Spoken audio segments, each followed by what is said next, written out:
আমাদের এই বিচারধারা বিভাগের আয়োজনে যে তৃতীয় আন্তর্জালিক পাঠচক্র, এই আন্তর্জালিক পাঠচক্রে উপস্থিত সমস্ত শ্রোতৃমণ্ডলকে স্বাগত জানাই এবং সশ্রদ্ধ প্রণাম নিবেদন করছি।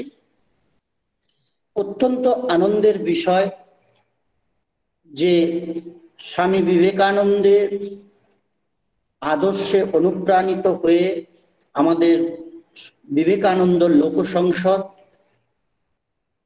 যে সায়ংকালীন যে অনুষ্ঠানের আয়োজন করে থাকেন, মূলত আমরা 31 তারিখ এই অনুষ্ঠান আমাদের পশ্চিমবঙ্গ শাখার পক্ষ থেকে আয়োজন করে থাকি। এই অনুষ্ঠানে উপস্থিত আমাদের বাংলা এবং বিভিন্ন ভারতবর্ষের বিভিন্ন প্রান্তের যে সমস্ত বিবেকানন্দ অনুরাগী তথা যে সমস্ত পণ্ডিতবর্গ ব্যক্তিগণ উপস্থিত আছেন, সকলকেই আমি আমার পশ্চিমবঙ্গ শাখার থেকে অভিনন্দন জানাই। আমাদের এই অনুষ্ঠানে আজকে প্রথমত যিনি সভাপতিত্ব করবেন তিনি হলেন রায়গঞ্জ বিশ্ববিদ্যালয়ের সংস্কৃত বিভাগের অধ্যাপক তথা বিশ্ববিদ্যালয়ের আর্টস, কমার্স এবং ল ফ্যাকাল্টির ডিন প্রফেসর ডক্টর প্রশান্ত কুমার মহলা মহোদয়। তিনি আমাদের বিবেকানন্দ লোক সংসদের আজীবন সদস্য। মুখ্যত আজকের এই অনুষ্ঠানের কেন্দ্রবিন্দু মূর্ধন্য স্বরূপ যিনি উপস্থিত আছেন, আমাদের সকলের প্রিয়, সকলের পূজ্য সাহিত্যিক, গবেষক, বহু গ্রন্থের রচয়িতা, ছাত্রছাত্রীদের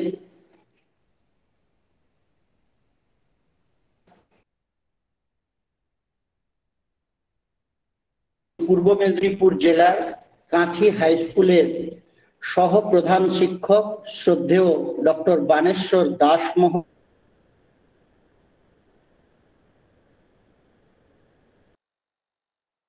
স্বাগত সুস্বাগত জানাচ্ছি। এছাড়া আমাদের এই অনুষ্ঠানে বিভিন্ন প্রান্ত থেকে উপস্থিত সকলেই আছেন। আমরা অনুষ্ঠানের শুরুতে আমাদের রীতি প্রথা মেনে প্রথমে বিবেকবাণী পাঠ করব। বিবেকবাণী পাঠ করছেন আমাদের পূর্ব মেদিনীপুর জেলার মহিষাদল মহিলা মহাবিদ্যালয়ের সম্মাননীয় অধ্যাপক ডক্টর পুষ্পেন্দু দাস মহোদয়। ওনাকে আমি বিবেকবাণী পাঠের জন্য আমন্ত্রণ জানাই।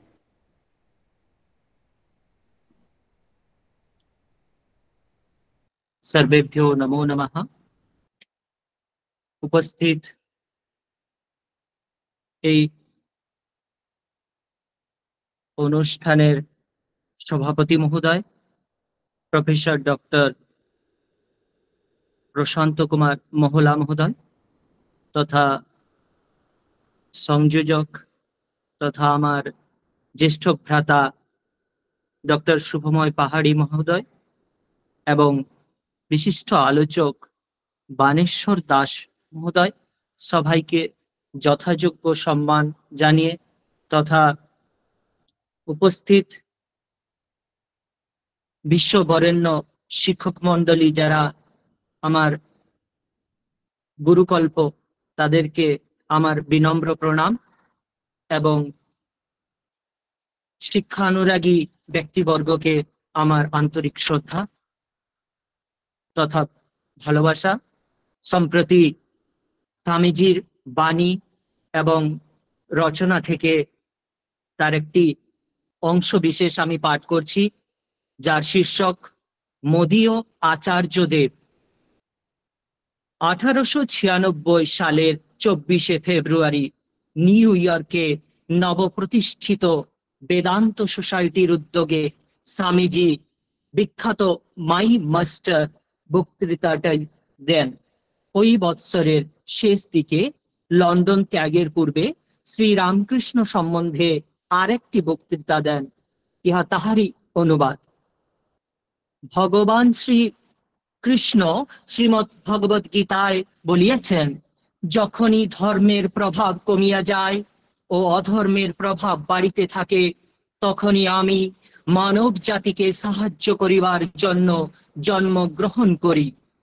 यदा यदा हि धर्मस्य ग्लानिर्भवति भारत अभ्युत्थानम् अधर्मस्य तदात्मानं सृजाम्यहम्। আমাদের এই জগতে ক্রমাগত পরিবর্তন ও নূতন নূতন পরিস্থিতির জন্য যখনই নূতন সামঞ্জস্যের প্রয়োজন হয়, তখনই এক শক্তি তরঙ্গ আসিয়া থাকে। আর মানব আধ্যাত্মিক ও জড় এই উভয় স্তরে ক্রিয়াশীল বলিয়া উভয়ত্র এই সমন্বয় তরঙ্গের আবির্ভাব হয়। আধুনিক কালে ইউরোপই প্রধানত জড়রাজ্যে সামঞ্জস্য বিধান করিয়াছে, আর সমগ্র জগতের ইতিহাসে এশিয়াই আধ্যাত্মিক রাজ্যে সমন্বয় সাধনের ভিত্তিস্বরূপ। অধুনা আবার আধ্যাত্মিক স্তরে সমন্বয়ের প্রয়োজন দেখা যাইতেছে। বর্তমানে জড়বাদী ভাবসমূহই অতি উচ্চ গৌরব ও শক্তির অধিকারী। আজ মানুষ ক্রমাগত জড়ের উপর নির্ভর করিতে করিতে নিজেকে দিব্য স্বরূপ ভুলিয়া গিয়া অর্থোপার্জনের যন্ত্র বিশেষে পরিণত হইতে বসিয়াছে। এখন আর একবার সমন্বয়ের প্রয়োজন।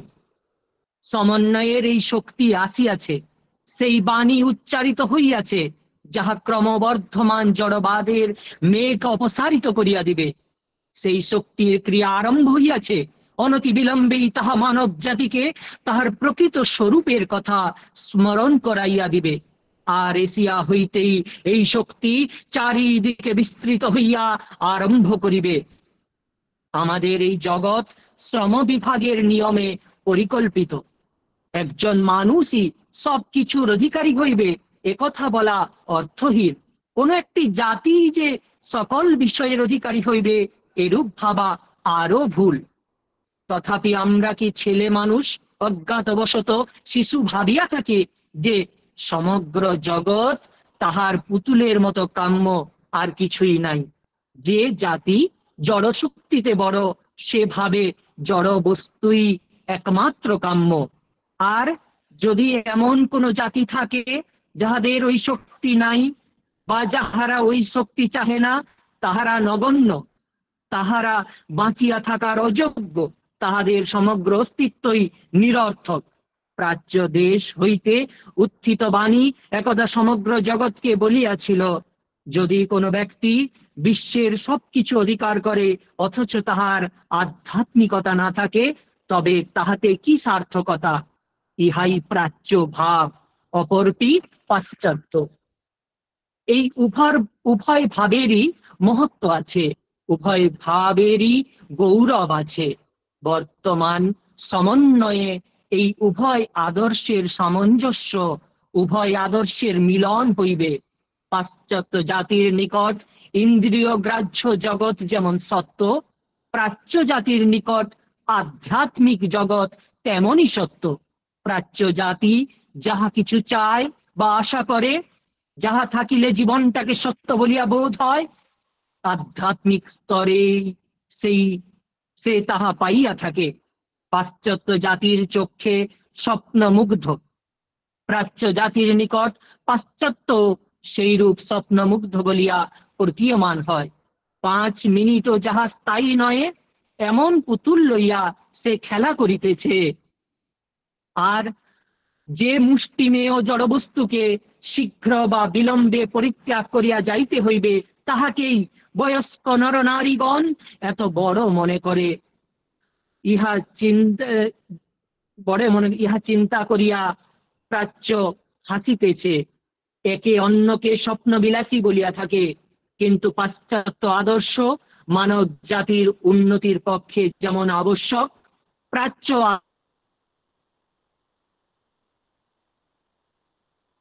আদর্শ সেইরূপ। আর আমার বোধ হয় পাশ্চাত্য আদর্শ অপেক্ষা উহা অধিক প্রয়োজনীয়। যন্ত্র কখনো মানবকে সুখী করে নাই, কখনো করিবেও না। যে আমাদিগকে বিশ্বাস করাইতে চায় যে যন্ত্র আমাদিগকে সুখী করিবে, সে জোর করিয়া বলে যন্ত্রেই সুখ আছে, কিন্তু সুখ চিরকাল মনেই বর্তমান। যে মনের উপর প্রভুত্ব করিতে পারে সেই কেবল সুখী হইতে পারে, অপরে নহে। আর এই যন্ত্রের শক্তি বা কি? যে ব্যক্তি তারের মধ্য দিয়া তড়িৎ প্রবাহ প্রেরণ করিতে পারে, তাহাকে খুব মহৎ ও বুদ্ধিমান বলিব কেন? প্রকৃতি কি প্রতি মুহূর্তে ইহা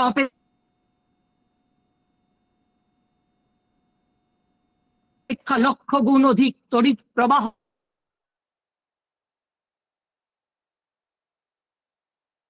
প্রেরণ করিতেছে না? তবে প্রকৃতির পদতলে নত হইয়া তাহারই উপাসনা করো না কেন? যদি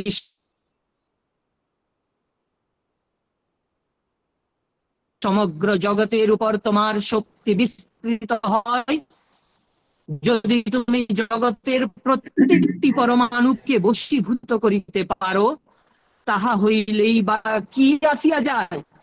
যতদিন মানুষ তাহার নিজের ভিতর সুখী হইবার শক্তি অর্জন না করে এবং নিজেকে জয় করিতে সমর্থ না হয়, ততদিন সে সুখী হইতে পারিবে না।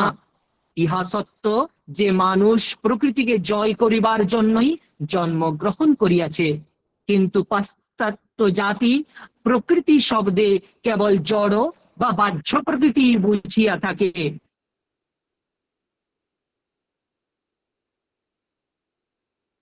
ইহা সত্য যে নদী, শৈল, সাগর সমন্বিতা নানা শক্তিও ভাবমণ্ডিতা বাহ্য প্রকৃতি অতি মহৎ, কিন্তু তাহা অপেক্ষাও মহত্তর মানবের অন্তঃ প্রকৃতি।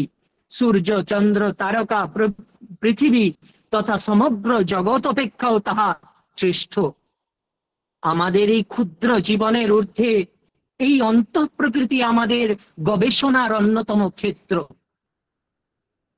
পাশ্চাত্য জাতি যেমন বহির্জগতের গবেষণায় প্রাধান্য লাভ করিয়াছে, প্রাচ্য জাতি তেমনি অন্তর্জগতের গবেষণায় শ্রেষ্ঠত্ব লাভ করিয়াছে। অতএব ইহা সঙ্গত যে যখন আধ্যাত্মিক সামঞ্জস্যের প্রয়োজন হয়, তখন প্রাচ্য হইতেই হইয়া থাকে, এরূপ হওয়াই সঙ্গত।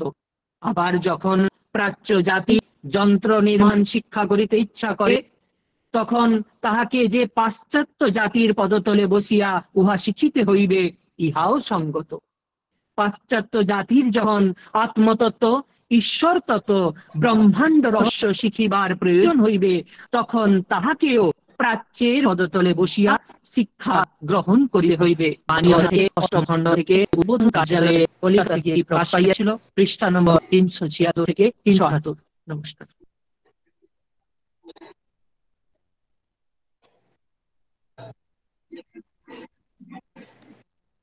ধন্যবাদ ডক্টর পুষ্পেন্দু দাস মহোদয় বিবেকবাণী পাঠ করার জন্য।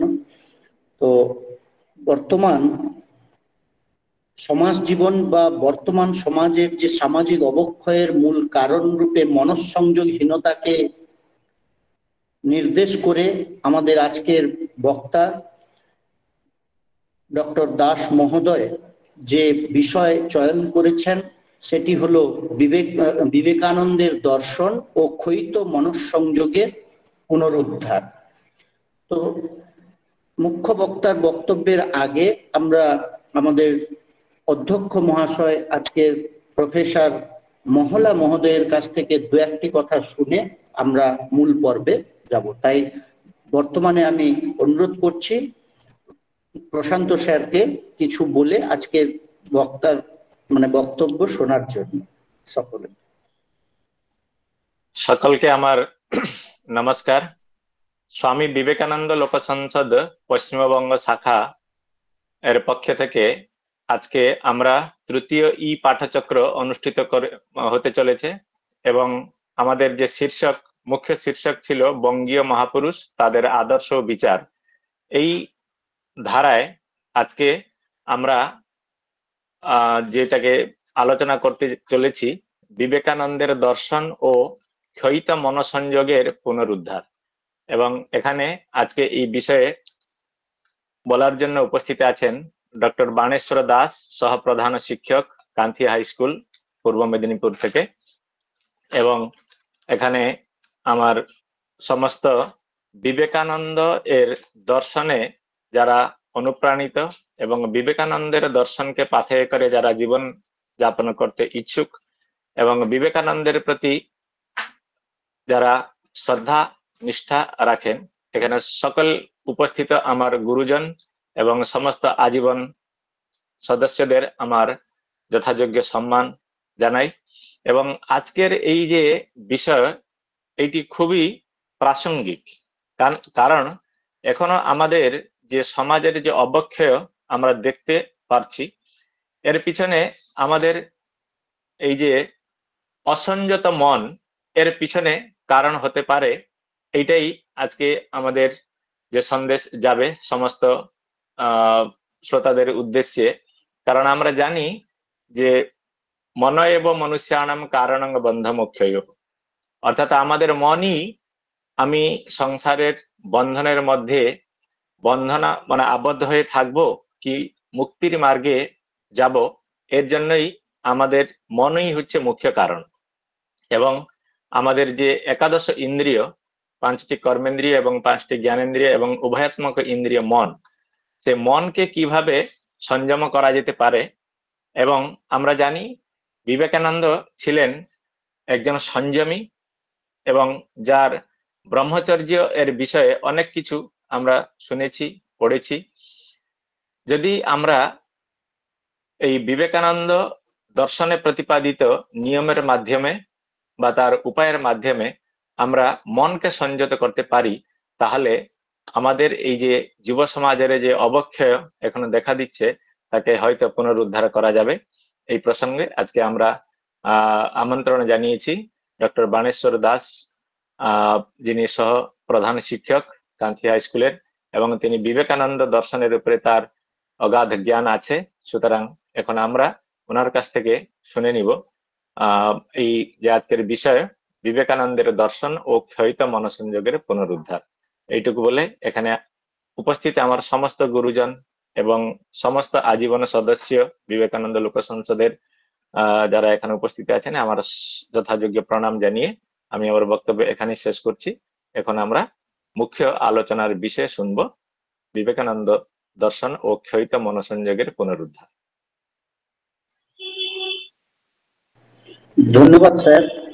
মিতঞ্চ সারঞ্চ বাগ্মিতা, এই ন্যায়ে অত্যন্ত পরিমিত এবং সার কথার তিনি আজকের যে বিষয়, সেই বিষয়ের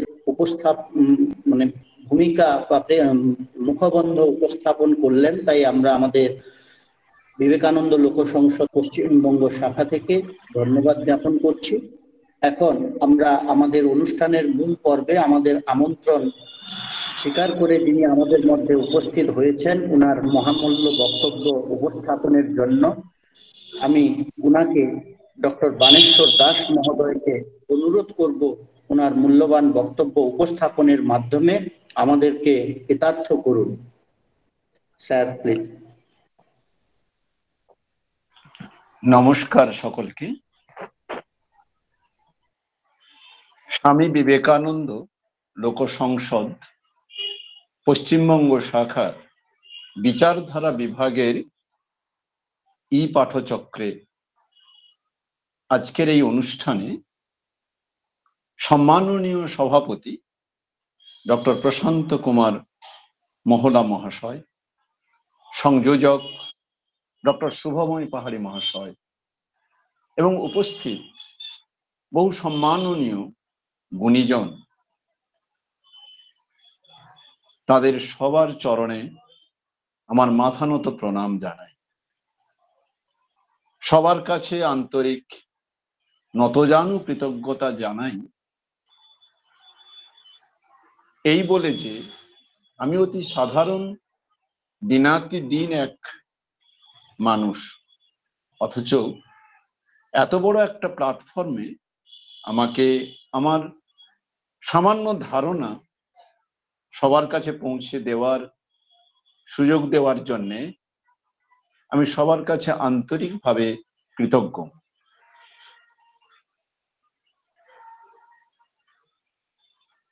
সময়ের প্রেক্ষাপটে দাঁড়িয়ে আমি একটা বিষয়কে ভাবার চেষ্টা করি। একজন শিক্ষক হিসেবে 29 বছর কাজ করে যাওয়ার পর কর্মজীবনের প্রথম মধ্যপর্ব এবং এই শেষ পর্বে এসে যখন আমি দেখি আমার সামনে যারা বসে থাকে, যাদের মধ্যে আমি বাঁচতে চাই, তাদের সবচেয়ে যেটা বড় অভাব অনুভব করি সেটা হচ্ছে মনঃসংযোগ বা ফোকাস বা কনসেন্ট্রেশন। সেই ভাবনা থেকে কিভাবে তাদের পুনরুদ্ধার করব, এই ভাবতে ভাবতে ঠিক সেখানেই পৌঁছতে হয় সেই মহামানবের পদতলে, যিনি বিশ্বের কাছে মনঃসংযোগের এক উজ্জ্বল আলোকবর্তিকা বিশেষ, সেই বিবেকানন্দের চরণে। তাই আমি বিষয়কে ওই সাজানোর চেষ্টা করেছি। একেবারেই পাণ্ডিত্যহীন, খুব স্বল্প জ্ঞানের উপরে আমার অনুভূতিগুলো কেবল বলার চেষ্টা করব। এই নিয়ে বহু বিদগ্ধ ব্যক্তিত্বের বহু কালজয়ী বক্তৃতা রয়েছে, তবুও আমি সবার কাছে বার্তাটা পাঠানোর চেষ্টা করব, যদি কিছু হয়। সময় বয়ে চলে নিরবধি, সেই অবিচ্ছিন্ন স্রোতে মানব সভ্যতার বহমান রূপ জোয়ার ভাটার মতোই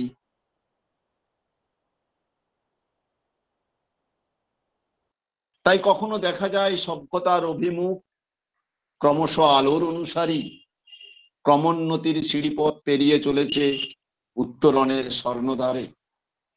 আবার কখনো সেই অভিমুখ ক্রম অবনতির পথ বেয়ে নেমে আসে অন্ধকারের অভিমুখে।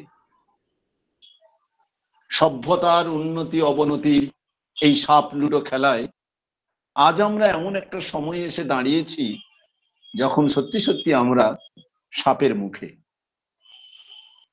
তাই আমাদের আজ খুঁজতে হচ্ছে সেই সিঁড়ি, যে সিঁড়িতে আমরা আবার পৌঁছাবো সূর্যোদয়ের দেশে।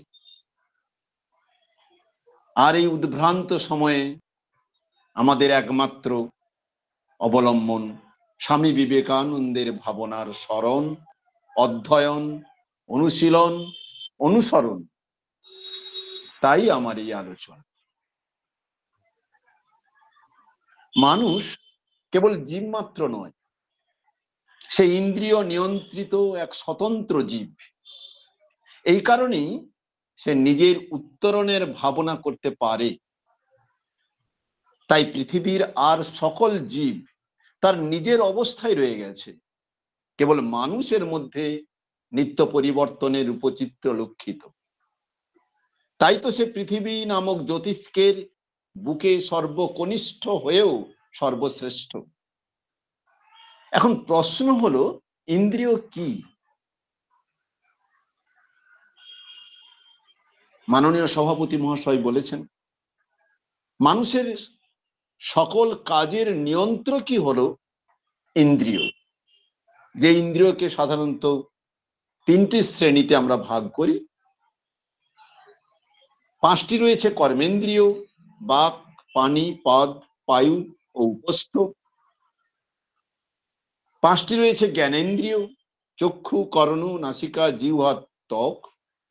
এবং সর্বোপরি রয়েছে একটি অন্তরিন্দ্রিয়, যাকেই আমরা বলি মন। আমরা কর্মেন্দ্রিয় বা জ্ঞানেন্দ্রিয় দ্বারা যা কিছু করি সবই অন্তরিন্দ্রিয় মন দ্বারা নিয়ন্ত্রিত হয়। বলা আবশ্যক, মন কিন্তু কর্মেন্দ্রিয় বা জ্ঞানেন্দ্রিয়ের আলাদা, কিন্তু এই দুই শ্রেণীর ইন্দ্রিয়ের নিয়ন্ত্রক।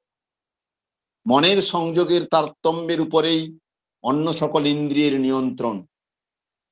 যেমন উদাহরণ হিসেবে বলা যায়, ধরুন আমাকে কোনো এক সভাতে ঈশ্বরের অস্তিত্ব আছে কি নেই এই বিষয়ে কিছু আলোচনা করতে বলা হয়েছে, অথচ ওই সময়ে কোনো প্রিয়জন হারানোর বিয়োগ ব্যথায় আমার মন ব্যথিত, তাহলে আমার আলোচনা হবে অগোছাল।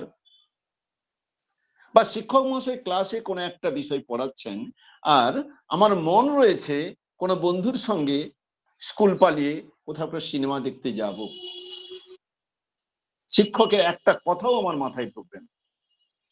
অর্থাৎ এক কথায় অন্তরিন্দ্রিয়ের সংযোগেই কর্মেন্দ্রিয় বা জ্ঞানেন্দ্রিয়ের সক্রিয়তা বা তার সক্রিয়তার তারতম্যের মাত্রা, আর এই সংযোগের দিকটিকেই বলা হয় মনঃসংযোগ বা ফোকাস বা কনসেন্ট্রেশন বা একাগ্রতা। অর্থাৎ আমরা জ্ঞানেন্দ্রিয় কর্মেন্দ্রিয়ের সঙ্গে অন্তরিন্দ্রিয়ের যে যোগ, যে বন্ডিং যখন আমরা তৈরি করতে পারবো, সেই বন্ডিংটাই কে আমরা ফোকাস বা একাগ্রতা বলে বলছি। প্রসঙ্গত বলা যায় আমাদের মনের সাধারণত দুটি অংশ রয়েছে। একটি অংশ হচ্ছে তার ঘুরে বেড়ানো অংশ, যেটাকে কোনো কোনো দার্শনিক প্লেয়ার পার্ট অফ মাইন্ড বলেছেন, যা ক্ষণে ক্ষণে এক রূপ থেকে আরেক রূপে কেবল ঘুরে ঘুরে বেড়ায়। আরেক অংশ হলো তার নিয়ন্ত্রক রূপ, যেটাকে কেউ কেউ বলেছেন উইটনেস পার্ট। এই উইটনেস পার্ট মনের ঘুরে বেড়ানো অংশকে অবজার্ভ করছে। এই দুই রূপের সমন্বয়ের উপরেই মনঃসংযোগ বা একাগ্রতার রসায়নটা লুকিয়ে রয়েছে। এই রসায়নের উপরেই মনের অবস্থা ভেদ। তাই মন কখনো আমাদের নানান রূপে আমরা মনের অবস্থাকে বিশ্লেষণ করি। যেমন কখনো কখনো কোনো মনকে বলা হয় ক্ষিপ্ত। কোন মনকে আমরা ক্ষিপ্ত বলি? যেমন চারদিকে ছড়িয়ে পড়ে, কর্মবাসনা প্রবল হয়, সুখ দুঃখের বোধ কেবলই তাড়ন করে। কোন মনকে আমরা বলি মূঢ়। কোন মনকে আমরা মূঢ় বলবো? না, যে মনে তমগুণ প্রবল, আত্মসুখ ভোগমত্ততা প্রবল হয়ে ওঠে, এবং এক্ষেত্রে আমরা অন্যের অনিষ্ট ভাবনাও আমাদের মধ্যে প্রবল হয়, তখন সেই মনকে আমরা মূঢ় মন বলবো। মনের আরেকটা অবস্থাকে আমরা বলি বিক্ষিপ্ত। কোন মনকে আমরা বিক্ষিপ্ত বলবো? না, কোনো এক রূপে যেমন স্থায়ী নয়, এক রূপ থেকে আরেক রূপে যেমন কেবলই ছড়িয়ে বেড়াচ্ছে বা ঘুরে বেড়াচ্ছে। তারপরে আসছে একাগ্র, চিত্ত কেন্দ্রীভূত হওয়ার চেষ্টা করে, কোনো এক বিষয়ে শান্ত থাকে বা সমাধি লাভ করে, তখন সেই মনকে আমরা একাগ্র মন বলি। এবং সব শেষে রয়েছে নিরুদ্ধ, চূড়ান্ত স্থিরতা লাভ বা অতি চেতন অবস্থা, যাকে আমরা ভাব সমাধি বলতে পারি। একাগ্রতা বা কনসেন্ট্রেশন মানব জীবনের ক্ষেত্রে খুবই জরুরি। একজন মানুষ সাধারণ কি অসাধারণ, অর্ডিনারি কি এক্সট্রাঅর্ডিনারি, তা নির্ভর করে পাওয়ার অফ কনসেন্ট্রেশন বা একাগ্রতার উপরে। এ সম্পর্কে স্বামীজির সেই বিখ্যাত বাণী আমাদের বলতেই হয়, the difference between an ordinary person and a great person lies in the degrees of concentration. এই শক্তি হলো মানুষের সকল সাফল্যের উৎস। শাস্ত্রে বলা হয়েছে, সাংখ্যের মতো জ্ঞান নেই, যোগের মতো বল নেই। গীতার মতে সাংখ্য মানে আত্মজ্ঞান, সেলফ নলেজ, এবং যোগ হলো মনঃসংযোগ, পাওয়ার অফ কনসেন্ট্রেশন। মহাভারতে তপস্যার লক্ষ্যের পরিচয় দিতে গিয়ে বলা হয়েছে, মনের ও চেতনার একাগ্রতা লাভই হলো সব সাধনার লক্ষ্য। প্রখ্যাত আমেরিকান কবি রাল্ফ ওয়ালডো এমারসন বলেন, একাগ্রতা শক্তির উৎস। উৎস। এমনকি ব্রুসলির মতো ব্যক্তিত্ব বলেছেন একাগ্রতা মানুষের সমস্ত উচ্চ ক্ষমতার মূল। এই একাগ্রতার চূড়ান্ত দৃষ্টান্ত হলেন আমাদের পরম পূজ্য চির অনুকরণীয় ব্যক্তিত্ব স্বামী বিবেকানন্দ। তার একাগ্রতা নিয়ে বহু গল্প রয়েছে। যিনি সত্যি সত্যি ধ্যানসিদ্ধ মানুষ। যখন তিনি ধ্যানে বসতেন তখন তিনি মনের একাগ্র অবস্থায় এমন এক অবস্থান করতেন, বাহ্য জ্ঞান প্রায় থাকতোই না বলা চলে। এ বিষয়ে গিরিশ ঘোষের সেই অভিজ্ঞতার কথা মনে পড়ে। একদিন তিনি এসে দেখছেন বিবেকানন্দ ধ্যানে বসে আছেন এবং তার পুরো মুখখানা কালো। আসলে সারা মুখে এত মশা বসে রক্ত খাচ্ছে, অথচ তিনি বাহ্য জ্ঞান শূন্য, নির্বিকার। আর আমাদের মুখে মশা বসা তো দূরের কথা, চারপাশে যারা মশাও উড়ে বেড়ায়, তাতেই আমাদের ধ্যান, জপ তপ, এমনকি পড়াশোনাও মূলত গাছে উঠে যায়। আর এই একাগ্রতা বা পাওয়ার অফ কনসেন্ট্রেশনের ফলে স্বামীজির স্মৃতিশক্তির চরমতার প্রকাশ ঘটেছে, যা প্রায় একটা চিরকাল জয়ী গল্প কথা বলা যেতে পারে।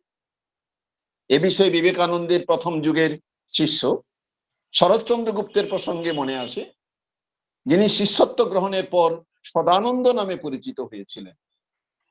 তিনি একদিন বেলুড় মঠে এসে দেখলেন, এটা আমরা সবাই জানি, বিবেকানন্দ বিশাল বিশাল মোটা লেদার বাইন্ডিং এর এনসাইক্লোপিডিয়া পড়ছেন। তিনি জানতে চাইলেন একজন মানুষের পক্ষে এত বড় বড় বই পড়া কি সম্ভব? শরৎচন্দ্রের প্রশ্নের উত্তরে বিবেকানন্দ বললেন, ইতিমধ্যে 9টি পড়া হয়ে গেছে, 10ম খণ্ড পড়া চলছে। বিবেকানন্দ তার বিস্ময় দূর করবার জন্য বললেন, পড়া খণ্ডগুলোর বিষয় থেকে কিছু প্রশ্ন করতে। শরৎচন্দ্র বিভিন্ন জায়গা থেকে প্রশ্ন করছেন আর বিবেকানন্দ তার ঠিক ঠিক উত্তর দিচ্ছেন। কোথাও কোথাও কমা পূর্ণচ্ছেদ সহ লাইন বাই লাইন বলে যাচ্ছে। এটা সম্পূর্ণভাবে সম্ভব হয়েছে পাওয়ার অফ কনসেন্ট্রেশনের জন্য। এই গল্প শুনতে শুনতে আমাদের মনে প্রশ্ন অস্বাভাবিক যে এ কেমন করে সম্ভব, এই পাওয়ার অফ কনসেন্ট্রেশনটা কেমন করে সম্ভব? যদিও এর জন্য মনের পবিত্রতা ও একাগ্রতা খুব জরুরি, কিন্তু এ একেবারেই অসম্ভব নয় এবং এর সঙ্গে সর্বত্যাগী সন্ন্যাসী ভাবনার যোগ খুব বেশি নেই। কারণ কেউ কেউ বলতেই পারে সন্ন্যাসীদের জন্য, কিন্তু না, এটা একটা অভ্যাস যোগ, ইটস এ প্র্যাকটিস। যদি আমরা প্রত্যেকেই এটাকে প্র্যাকটিসের মধ্যে নিয়ে আসি, তাহলে কিন্তু আমরাও একাগ্রতার একটা নির্দিষ্ট মাত্রা অতিক্রম করে যেতে পারবো। এক্ষেত্রে একটা বলি, বিবেকানন্দের এনসাইক্লোপিডিয়া পড়ার গল্প তো আমরা সবাই জানি, কিন্তু বর্তমানের আমেরিকার বিখ্যাত ব্যবসায়ী ও বিশ্বের ধনীতম ব্যক্তি ইলন মাস্কের নাম আমরা সবাই জানি। ইলন মাস্ক, যিনি টেসলা নামক বৈদ্যুতিক গাড়ির জনক বলা যেতে পারে, সাউথ আফ্রিকার এক সাধারণ পরিবারে জন্মগ্রহণ করেছিলেন ইলন মাস্ক, কিন্তু তিনি স্কুল জীবনে এনসাইক্লোপিডিয়া পড়ে ফেলেছেন। এছাড়া পার্সোনাল কম্পিউটার বিপ্লবের পথিকৃৎ মাইক্রোসফট, অ্যাপেলের মতো কোম্পানির জনক স্টিভ জবস তার সাফল্যের সিক্রেট বলতে গিয়ে বলেছিলেন তিনি প্রতিদিন 500 পাতা পড়াশোনা করেন। পাওয়ার অফ কনসেন্ট্রেশন ছাড়া একেবারেই অসম্ভব। এই দুটো উদাহরণ আমি কেন বললাম, যে ইলন মাস্ক বলুন বা স্টিভ জবস বলুন, এরা কেউই কিন্তু ধ্যান ও যোগী না, কিন্তু ইচ্ছে, যেটা আমরা পরে আসবো, আত্মশক্তি, আই ক্যান, এই ভাবনা থেকে আমরাও পারি আমাদের পাওয়ার অফ কনসেন্ট্রেশনকে আপগ্রেড করতে। মনে রাখতে হবে, মনঃসংযোগ বা একাগ্রতা কেবল একটা অনুভূতি বা ইচ্ছা মাত্র নয়। এটা মনের হলোই আমি একাগ্রতা বাড়াবো মানে আমি একাগ্রতা বাড়তে থাকবে, তা কিন্তু না। এ হলো এক মনস্তত্ত্ব সম্মত বিজ্ঞান, এবং আজকের বিশ্বে এই কনসেন্ট্রেশন নিয়ে একটা বিজ্ঞানসম্মত একটা সায়েন্টিফিক গবেষণার একটা বিরাট দিগন্ত খোঁজার চেষ্টা হচ্ছে। কারণ আমাদেরকে যদি আরো আরো আরো উন্নতির দিকে যেতে হয়, তাহলে মূল যে কাজটা করতে হবে সেটা হচ্ছে আমাদের ফোকাস পাওয়ারকে বা পাওয়ার অফ কনসেন্ট্রেশনকে বাড়াতেই হবে। তাই বর্তমান বিশ্বের বিজ্ঞান ভাবনা একটা বড় অংশ কাজ করছে এই মনঃসংযোগের ক্রম অবক্ষয়িত রূপ এবং তা থেকে উত্তরণের পথ নিয়ে। কারণ আজ মনস্তত্ত্ব বিজ্ঞানে প্রমাণিত যে মনের ক্ষমতা অসীম নয়। এটা একেবারেই সত্যি। আমরা মনে ভাবতাম যে মন বোধহয় অসীম ভাবতে পারে না, মন সসীম। তার চিন্তা ভাবনার মধ্যে একটা লিমিটেশন আছে, আর এই লিমিটেড ক্ষমতাকে ম্যানেজ করাই হচ্ছে একাগ্রতার সিক্রেট। আমার যে মনের যে ক্ষমতাটা তা তো আনলিমিটেড না, তা সেটাকে কি করে ম্যানেজ করে আমি সাফল্যের চূড়ান্ত জায়গায় যাব, সেটাই হচ্ছে ম্যানেজ করব কিভাবে, সেটাই হচ্ছে মনঃসংযোগের মূল ব্যাপার। এ বিষয়ে বিশ্বের অন্যতম একটি কাজ হলো প্রখ্যাত মনস্তাত্ত্বিক নিহাইল জিগজ্যাক নিহাইলের ফ্লো গ্রন্থটি। ফ্লো গ্রন্থের কথা সবাই জানে, বহু বিদগ্ধ ব্যক্তিত্ব এখানে রয়েছেন যারা ফ্লো গ্রন্থ পড়াশোনাও করেছেন। তিনি তার গ্রন্থে দেখিয়েছেন যে আমাদের সচেতনভাবে কোনো বিষয়কে প্রসেস করার ক্ষমতায়, এই যে আমি কিছু বলছি, আপনারা যারা শুনছেন, এটা একটা প্রসেস চলছে। আপনি আমার কথাটা শুনছেন, আপনার মনের একটা প্রসেস বিষয়টা সেটাকে রপ্ত করছে, সেটা একটা একক তিনি দিয়েছেন। আমাদের কোনো বিষয়কে প্রসেস করার ক্ষমতা হলো 126 বিটস পার সেকেন্ড। যদি আমরা কোনো বিষয় মন দিয়ে শুনি, তাহলে আমাদের এই যে 126 বিটস পার সেকেন্ডের ম্যাক্সিমামটাই তাতে, যে যত বেশি তাতে ইনভলভ করতে পারবো তত বেশি আমাদের একাগ্রতার সহকারে বিষয়টা আমি শুনতে পারবো। ফলে কোনো কিছু মন দিয়ে শোনার সময় যদি দুজন বা তিনজন একসঙ্গে কথা বলে, তাহলে মনোযোগ দেওয়া সম্ভব না, কারণ ওই টোটালটা তো 126 বিটস পার সেকেন্ড। ওটা যদি ভাগ হয়ে যায় তাহলে তো আমি একটা বিষয় শুনতে পারবো না। তাই তখনই মনের একটা বিক্ষেপ আসবে, ও কি বলছে, ও কি বলছে, ও কি বলছে, মন তখন বিক্ষিপ্ত হয়ে যাবে। তাই তিনি বলেছেন, যখন আমরা 126 বিটস পার সেকেন্ডের বেশিরভাগটাই একটা বিষয় একত্রিত করতে পারি, তাকে বলে একাগ্রতা। আর বেশিরভাগ ক্ষমতা যখন বিভিন্ন জায়গায় ছড়িয়ে পড়ে, তাকেই বলে মনের বিক্ষেপ। ধরুন এই আমি পড়তে বসেছি, একটুখানি পড়লাম, একটুখানি মোবাইল দেখলাম, সোশ্যাল মিডিয়ায় কোনো কিছুকে লাইক দিলাম, অন্যে কি করছে ভাবলাম, সারাদিন কখন কি করব একটু ভেবে নিলাম, ইত্যাদি ইত্যাদি অবস্থাকে বলে মনের বিক্ষেপ। আর এই বিক্ষেপের ফলে আমাদের ফোকাস নষ্ট হয়ে যাচ্ছে। এই অবস্থাকে বলে ক্রাইসিস অফ ফোকাস। বর্তমান বিশ্বে, বিশেষত অতিমারি বিধ্বস্ত পরবর্তী বিশ্বে, ইন্টারনেট ও সোশ্যাল মিডিয়ার ঝড়ো পরিস্থিতিতে এই ক্রাইসিস অফ ফোকাস ক্রমে প্রকটিত হচ্ছে। এই ক্রাইসিসটা শিক্ষার সর্বস্তরে, কর্মক্ষেত্রের সর্বত্রই এক মূর্তিমান সমস্যা হয়ে দেখা দিচ্ছে। সমীক্ষায় দেখা গেছে স্কুল স্তরে কোভিড পূর্ববর্তী পরিস্থিতিতে একাগ্রতার গড় সময়সীমা ছিল 25 থেকে 20 মিনিট, কিন্তু বর্তমানে এটি 15 থেকে 10 মিনিটে নেমে এসেছে। ফলে আজ আমাদের কাছে বড় চ্যালেঞ্জ হয়ে দাঁড়িয়েছে মনের ফোকাসকে বাড়িয়ে তোলা। কোন একটা লেকচার দিচ্ছি, 40 মিনিটের ক্লাস, 30 মিনিট লেকচার দেবো, 10 মিনিট 12 মিনিটের পরে আর ছেলেকে লেকচারে রাখা যাচ্ছে না। সে এটা করছে, ওটা করছে, বসে আছে সামনে, কিন্তু তার মন আর নেই। মনঃসংযোগের এই অবক্ষয়িত অবস্থায় আমাদের মনঃসংযোগের কারণগুলোকে আগে অনুসন্ধান করতে হবে এবং সেগুলো থেকে কিভাবে আমরা উত্তরণ করতে পারবো, এবং তার পিছনে বিবেকানন্দের সূত্রগুলোকেই আমি সংক্ষেপে বলার চেষ্টা করছি। মনঃসংযোগ অবক্ষয়ের প্রধান কারণ হলো আমাদের মনের প্রকৃত ধারণার অভাব এবং মনঃসংযোগের বিজ্ঞানসম্মত পদ্ধতি না জানা। বর্তমানের ছাত্রছাত্রী একটা ভ্রান্ত ধারণায় বিশ্বাসী যে কোনো লেখাপড়া এক মনে অনেকক্ষণ করা খুব বোরিং, তার চেয়ে এই একটু পড়লাম, একটু গান শুনলাম, একটু ফেসবুক, টুইটার ইত্যাদি সোশ্যাল মিডিয়ায় চ্যাট করলাম, ইত্যাদি ইত্যাদি, একসঙ্গে অনেক কিছু করলে মন ভালো থাকে। তাই দেখা যায় কিছু ছাত্রছাত্রী অঙ্ক করছে, বা কেউ কেউ ট্রেন ট্রাম বাসে যাচ্ছে, বা কেউ অফিসে কম্পিউটারে কাজ করছে অথবা হেডফোনে গান শুনছে। আবার এও দেখা যায় কেউ সামান্য কোনো খবর বা খেলা দেখছে টিভিতে, কিন্তু তার মধ্যে যেটুকু বিজ্ঞাপনের বিরতি, তাতেই সে চ্যানেল, এই চ্যানেল, ওই চ্যানেল, ওই চ্যানেল ঘুরে ঘুরে বেড়াচ্ছে।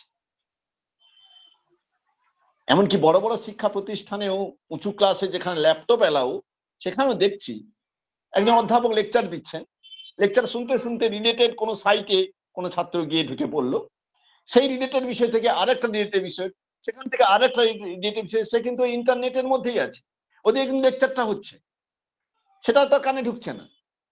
আবার কিছু সময় পরে সেখানে ফিরে এলো। বা এখন অফিসগুলোতে প্রায় অনলাইন মিটিং এর ক্ষেত্রে দেখা যায় অনেকেই অনলাইন মিটিং এ লিঙ্ক করে দিয়েছে, মিটিং চলছে, তিনি কিন্তু মোবাইলে বা তার কম্পিউটারে তার কোনো নিজস্ব বিষয়ে কাজ করে যাচ্ছেন, বা এটা ওটা ওটা ওটা চ্যাটিং করছেন। ফলে এই যে মন একসঙ্গে বিভিন্ন জায়গায় ঘুরে বেড়াচ্ছে, তাতে কিন্তু মনটা এক জায়গায় স্থিত হচ্ছে না, মনটা কেন্দ্রীভূত হচ্ছে না। এক্ষেত্রে স্বামীজি বলেছেন আমাদের একটাই মন, যখন যেটা করতে হবে এক মনে করতে হবে। এই বিষয়টাকে আমরা একটা হ্রদের সঙ্গে তুলনা করতে পারি। যদি তাতে একটা ঢিল ছোড়া হয়, তাহলে তার ঢেউগুলো নির্দিষ্ট ছন্দে ছড়িয়ে পড়বে একটা ছবির মতো। আর যদি এলোমেলো ঢিল ছোড়া হয়, ঢেউগুলোও এলোমেলো হবে।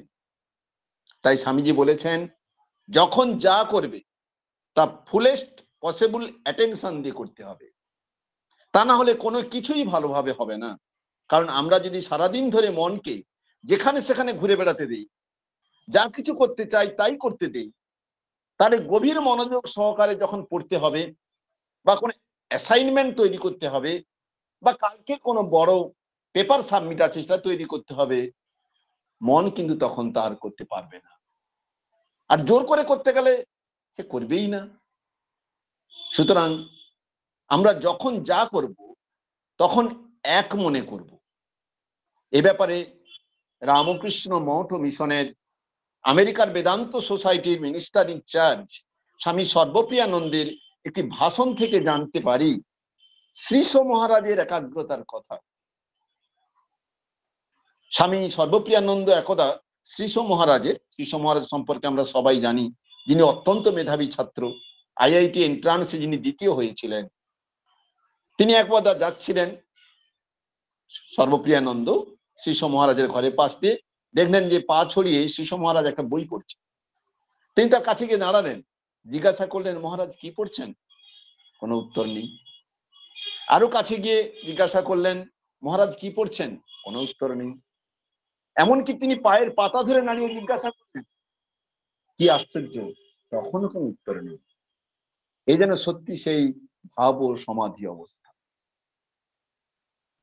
তবে বলা আবশ্যক এই ফুলেস্ট পসিবল অ্যাটেনশন একদিনে হওয়া অসম্ভব, বা স্বামীজির মতো যোগসিদ্ধ মানুষের পক্ষেই সম্ভব। তবে একথা ঠিক, এক প্রাত্যহিক অনুশীলনের পথে লাভ করা যায়। মনের উইটনেস পার্টকে দিয়ে যদি প্লেয়ার পার্টকে নিয়ন্ত্রণ করা যায়, তবে গিয়েই কিন্তু আমরা মনঃসংযোগের একটা পর্বে পৌঁছাতে পারি। কিভাবে তাহলে সেই অভ্যাসগুলো করব আমরা, যাতে আমাদের প্লেয়ার পার্টটাকে উইটনেস পার্ট দিয়ে কন্ট্রোল করব? তার কতগুলো সূত্র আমি বলার চেষ্টা করছি। এক, আমাদের মন যেহেতু একটাই, সেহেতু যখন যে কাজটা করব তখন কেবল সেটাই করব, অন্য কিছুতেই মন দেব না। একটার পর একটা কাজ করব, ওয়ান আফটার অ্যানাদার, একটার সঙ্গে অন্যটাকে মিশিয়ে দেব না।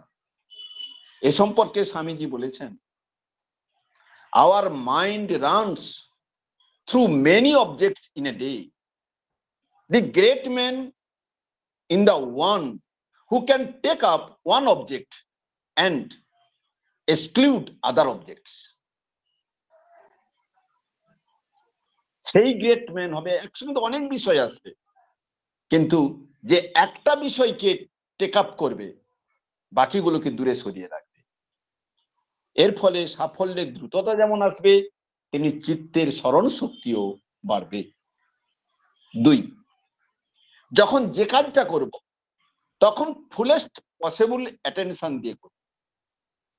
এক্ষেত্রে প্রশ্ন আসা স্বাভাবিক, যখন আমি লেখাপড়া করছি, ল্যাবে কাজ করছি, কোনো অ্যাসাইনমেন্ট লিখছি, কোনো পেপার সাবমিশনের জন্য রেডি হচ্ছি, তখন নিশ্চয়ই ফুলেস্ট পসিবল অ্যাটেনশন দিয়ে করব।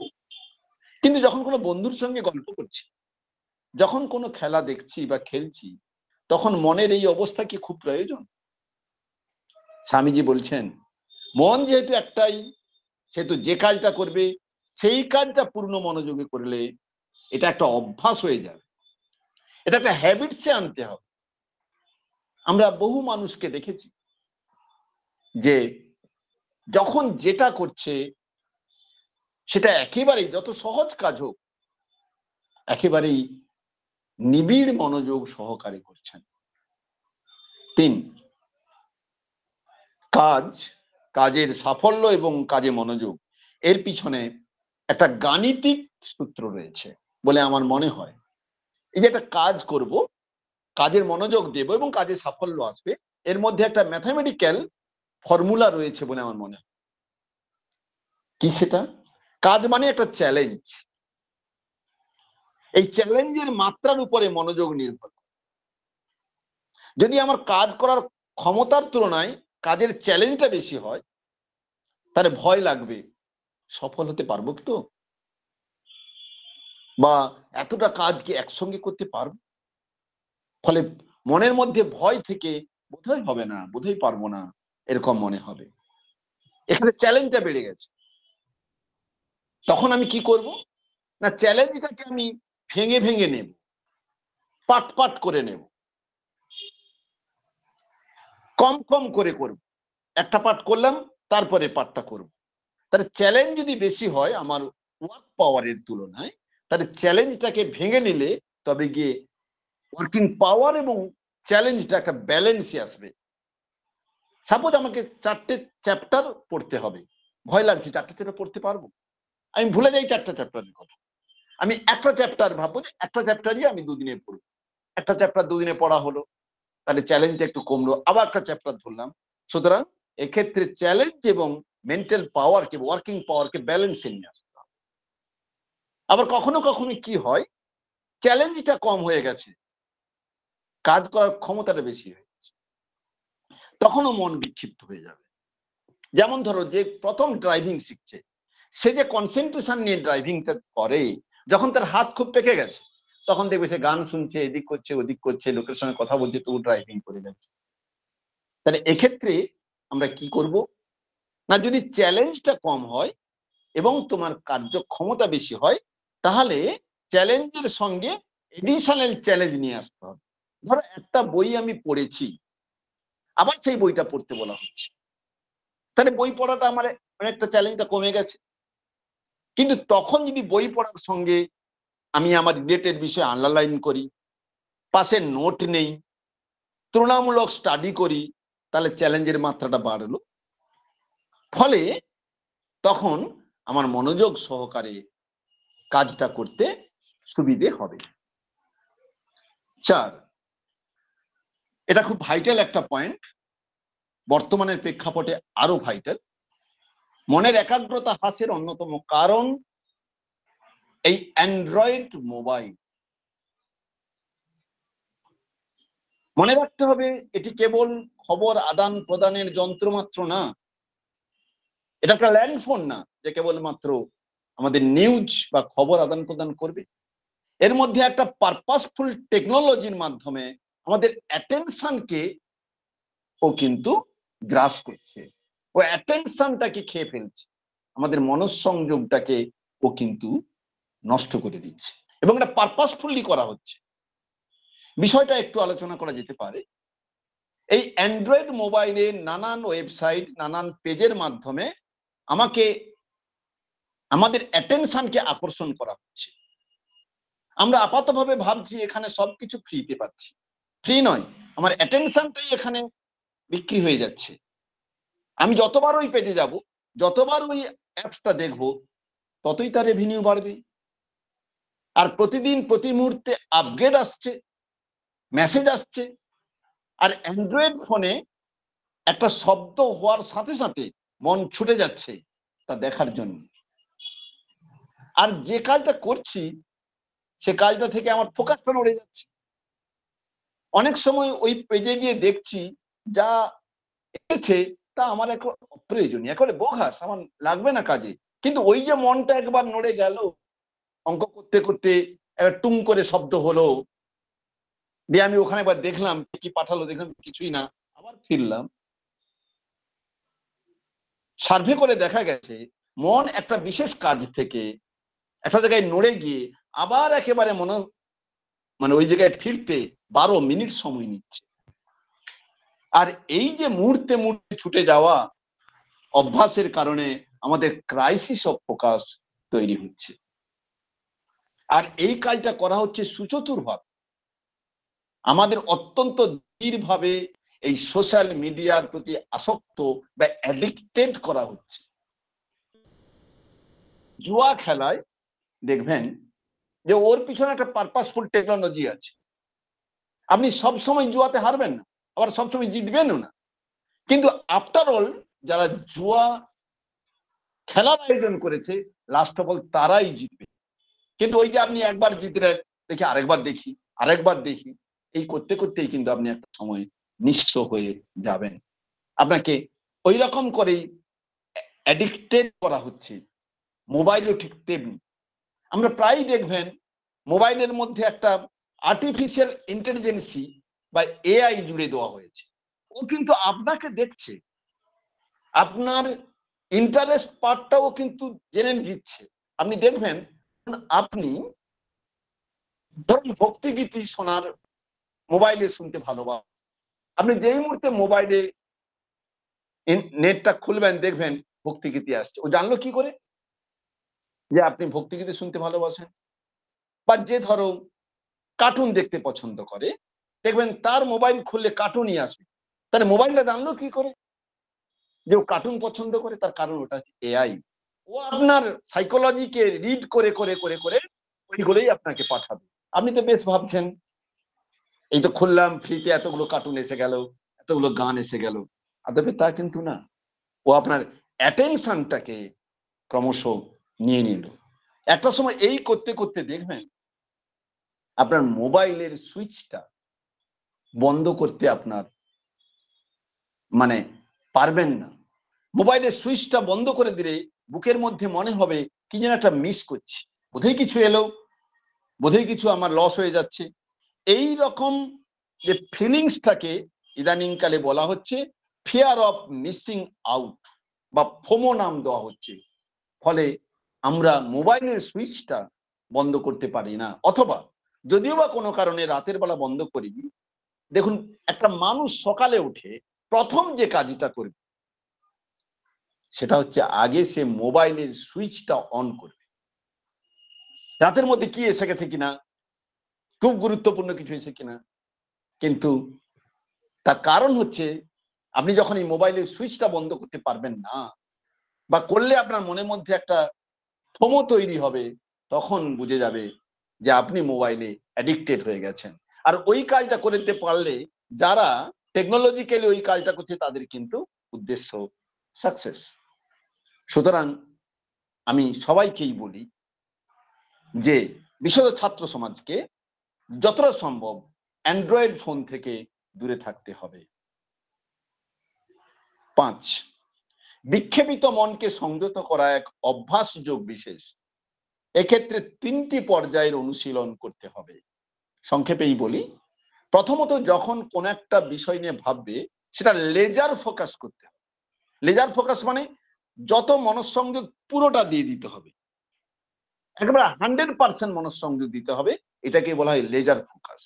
এটা মনে হতেই পারে আমি কোন একটা দিচ্ছি 2 minute, 2 second, 3 minute laser focus দিতে পারি, কিন্তু তারপরে আমার মনটা বেরিয়ে যাচ্ছে।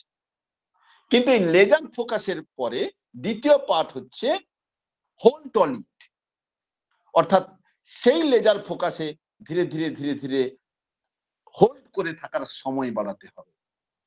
আর থার্ড যেটা হচ্ছে কাট অফ এভরিথিং এলস, ধীরে ধীরে অন্যান্য বিষয় থেকে মনটাকে কেটে ওর মধ্যেই আপনাকে নিয়ে আসতে হবে।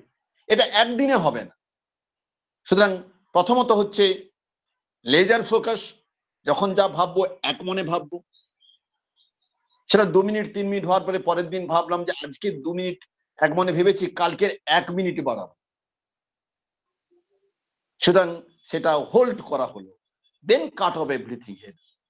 ওই যে কোথায় কি হচ্ছে আর কিছু মনে নেই, কে কি জিজ্ঞাসা করছে মনে নেই, কি পড়ছে মনে নেই, তিনি এক মনে পড়ে যাচ্ছেন। শ্রীশ মহারাজের যে ব্যাপার, তিনি কাট অফ এভরিথিং এলস করে দিয়েছেন। এটা কিন্তু একটা অভ্যাসের ফল। এত কিছু বিষয়ের ক্ষেত্রে সবচেয়ে বড় যেটা দরকার, সেটা আমি আগেও বলেছি, আত্মবিশ্বাস, ফেথ ইন ইয়োরসেলফ, যেটা স্বামীজি বারবার বলেছে।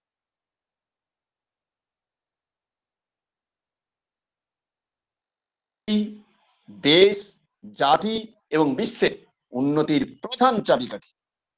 তিনি তার সেই ঐতিহাসিক উক্তি, বিশ্বে তিনিই মনে সেই ব্যক্তিত্ব, আস্তিকতা নাস্তিকতার ভাবনাগুলোকে তিনি একেবারে পাল্টে দিয়ে বলেছিলেন, দ্য ওল্ড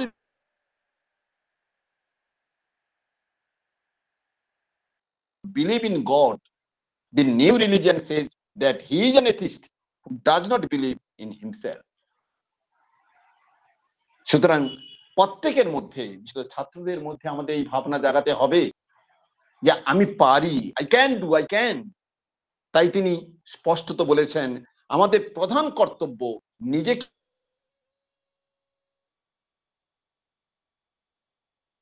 উপর, তারপর ঈশ্বরের উপর বিশ্বাস আবশ্যক। যার নিজের উপর বিশ্বাস নাই, তাহার কখনো ঈশ্বরে বিশ্বাস আসিতে পারে না।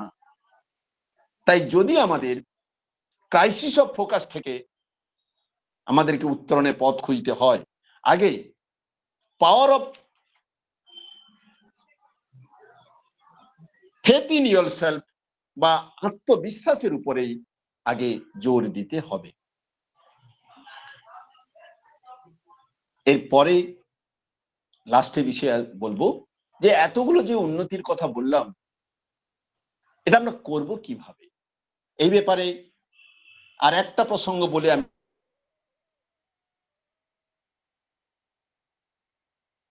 আমরা বললাম এ কি একদিনই হয়ে যাবে, এটা কি সম্ভব? এক্ষেত্রে একটা খুব গুরুত্বপূর্ণ কথা আছে, সেটা হচ্ছে practice is the smallest, start is the easiest. আমাদের প্র্যাকটিস করতে হবে সবচেয়ে স্মলেস্ট এবং স্টার্ট। এ প্রসঙ্গে জাপানের একটি থিওরির কথা বহু বিদগ্ধ ব্যক্তিত্বে উঠে আসে, সেটা হচ্ছে কাইজেন থিওরি বলে একটি থিওরি, KIZEN।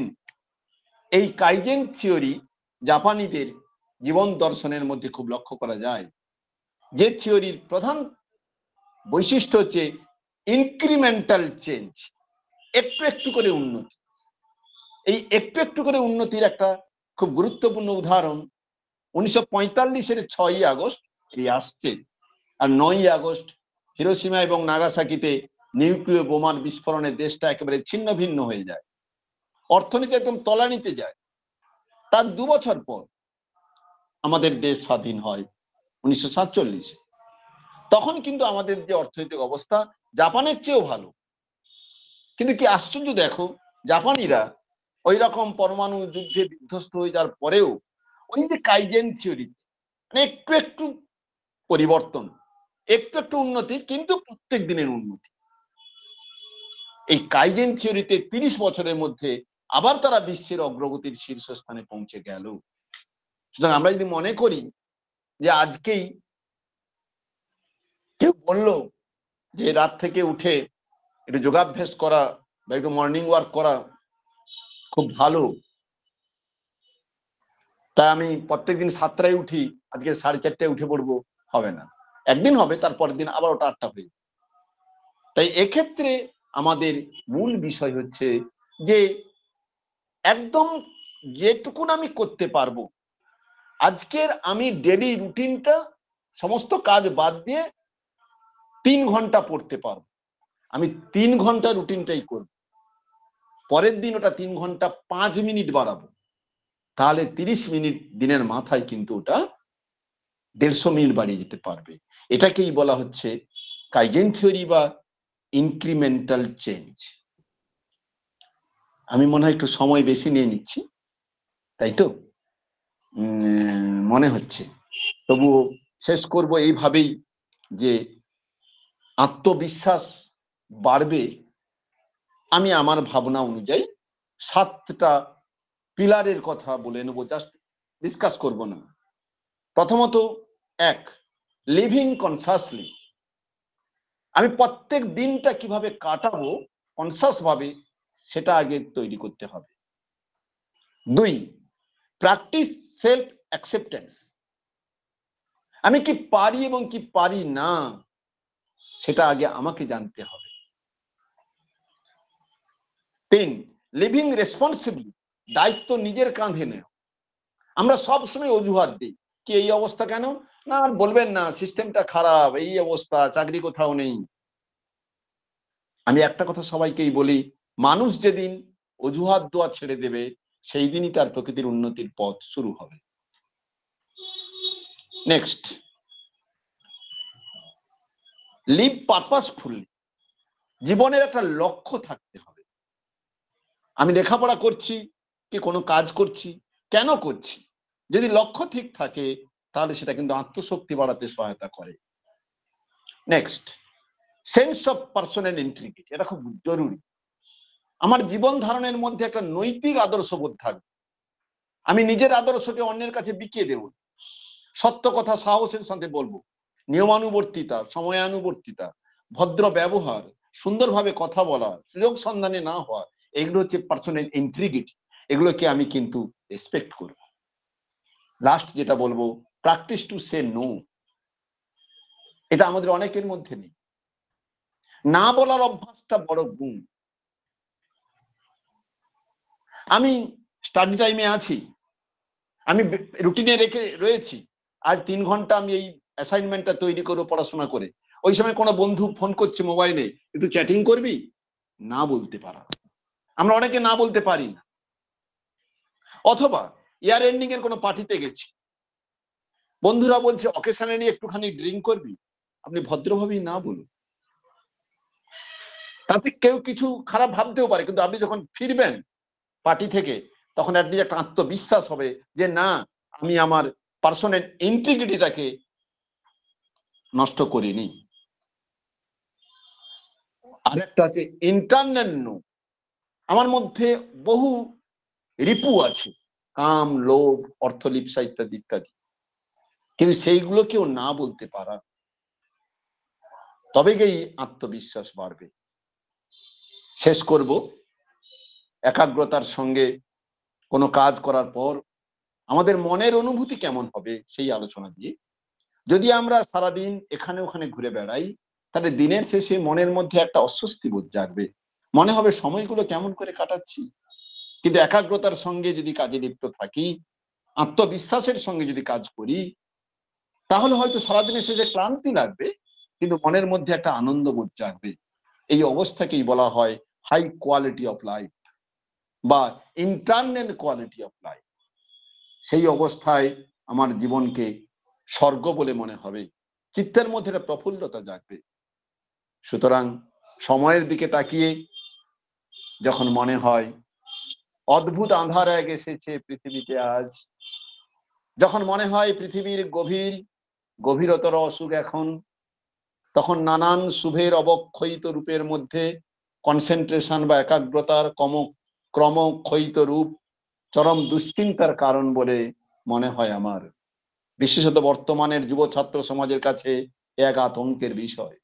এক্ষেত্রে বিবেকানন্দ শরণম আমাদের একমাত্র পথ।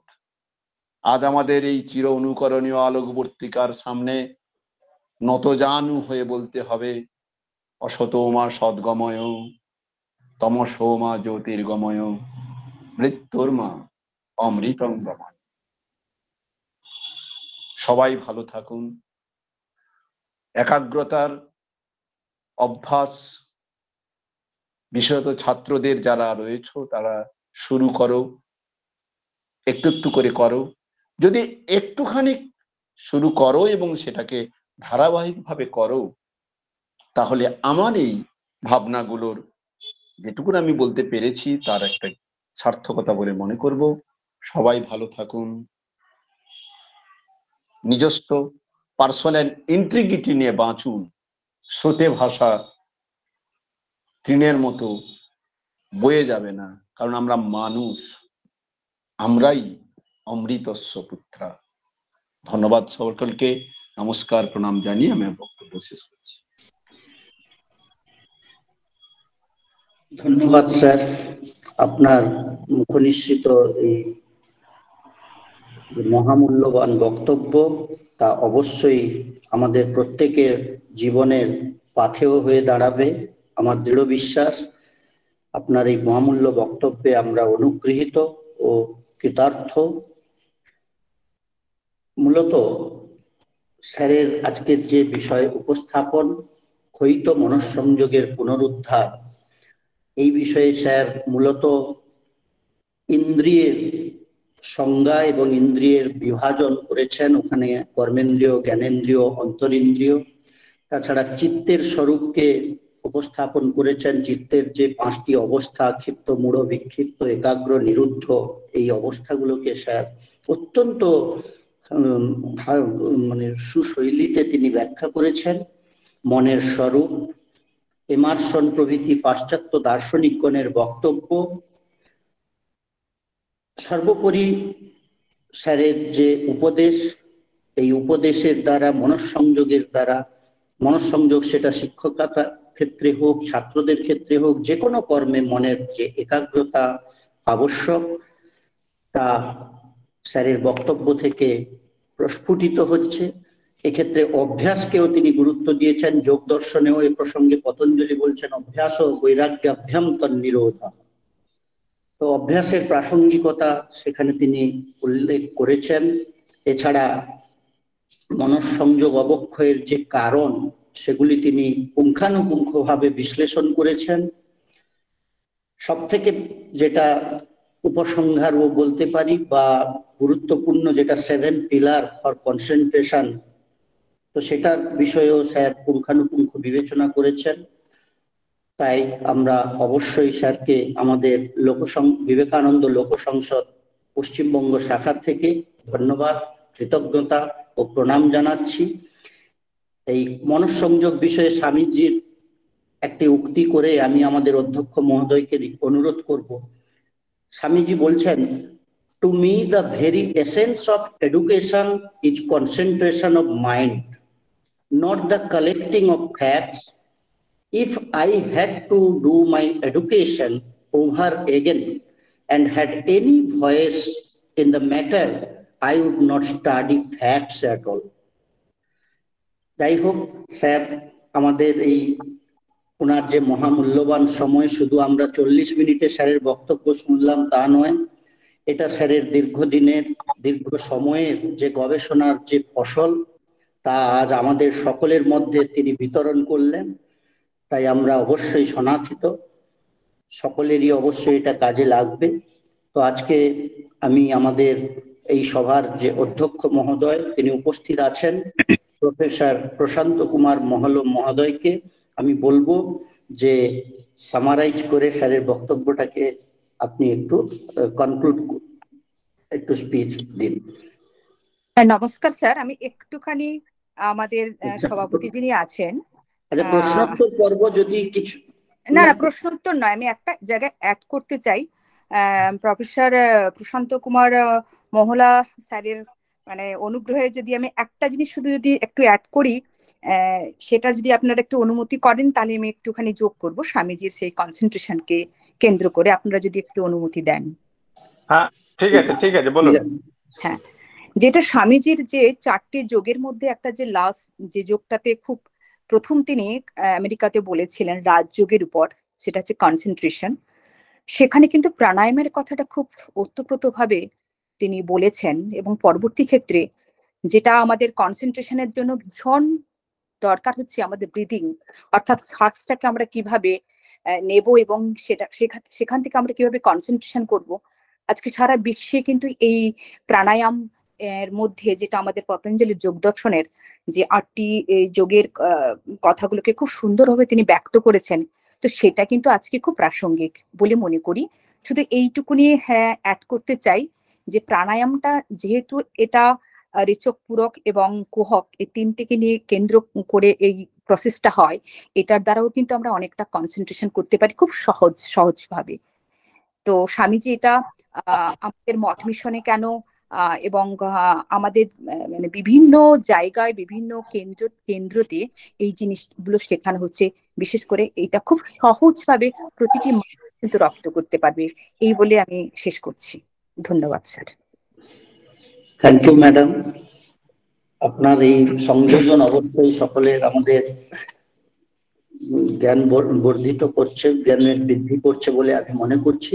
তাই স্যার একটু কি প্রশ্ন উত্তর কারো আছে কিনা নিয়ে নিব স্যার?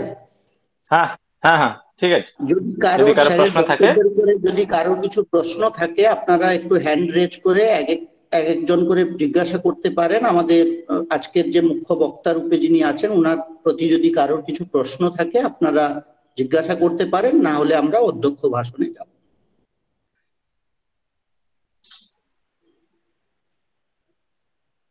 ঠিক আছে, সম্ভবত কারোর কিছু প্রশ্ন নেই। স্যার আপনি কন্টিনিউ করুন। ঠিক আছে, অনেক অনেক ধন্যবাদ আমাদের আজকের যিনি আলোচক ছিলেন, মুখ্য বক্তা ছিলেন ডক্টর বাণেশ্বর দাস মহাশয়কে। তিনি খুব সুন্দরভাবে সাবলীল ভঙ্গিতে এবং সহজ সরল ভাষায় আমাদের সম্মুখে তুলে ধরেছেন কিভাবে আমরা মনকে সংযত করতে পারবো। এই প্রসঙ্গে তিনি অনেকগুলো উপায় দিয়েছেন এবং এই মন অস্থির হবার জন্য কারণও কি কি সে কথাও তিনি সুন্দরভাবে উপস্থাপনা করেছেন।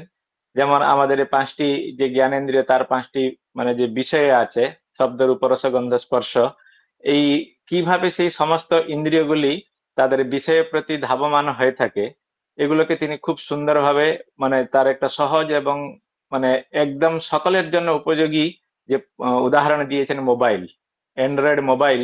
এবং এখানে সে কিভাবে যে এআই মানে আর্টিফিশিয়াল ইন্টেলিজেন্সির মাধ্যমে কে কোনটাকে দেখতে চায়, এটা ওরা সাইকোলজিক্যালি স্টাডি করে নিয়ে ঠিক সেই প্রাসঙ্গিক বিষয়গুলো তারা পাঠাতে থাকে। এটা কিন্তু একটা মানে আমাদেরকে এখন বুঝতে হবে ভালো করে। অর্থাৎ উনি বক্তব্য এর মাধ্যমে যেটাকে বললেন, যদি আমরা অ্যান্ড্রয়েড মোবাইলটিকে ঘুমানোর আগে সুইচ অফ করতে পারি, এটা কিন্তু হয় না। এইটা হচ্ছে এই যে মন অসংযত হবার এই হচ্ছে একটা মুখ্য কারণ। এবং এই মানে মধ্যরাত্রে আমাদের এই যে যুব সমাজ সেই অ্যান্ড্রয়েড মোবাইলের মাধ্যমে, আপনারা গতকাল হয়তো আনন্দবাজারে পেপারে দেখে থাকবেন মধ্যপ্রদেশের একটি ঘটনা যেটা ঘটেছে। আজকে আমরা সেটাকে এখানে উদাহরণের রূপে ধরতে পারি।